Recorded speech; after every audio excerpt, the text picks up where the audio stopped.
Hey, what's going on YouTube? These are the overclocking results I got from my GTX 780 SLI.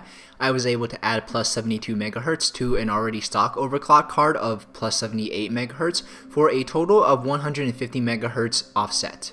I'm running a Heaven benchmark in the background, which I use to test stability of my overclocks, but just like the Titan, you are a little bit handcuffed when it comes to overclocking. You can only increase voltage by about 38 for a total of 1.2.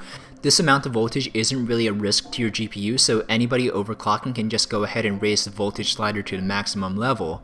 Temperature isn't a factor when it comes to overclocking either. Even raising the voltage doesn't seem to affect temperatures as much. This is my fan curve. It's pretty aggressive.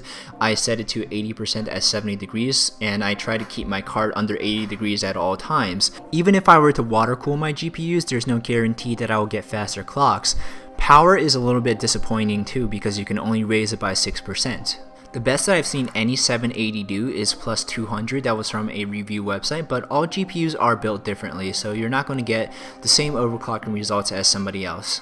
So the answer as to why this is my maximum overclock is that I've quite simply reached the maximum operating frequency of my GPU. I've tried to go plus 85 and I crashed about 4 scenes in. I tried to go plus 80. I got a little bit farther, but I think plus 72 is the most I'm willing to push my GPU. So this overclock gives me these numbers over the stock clocks.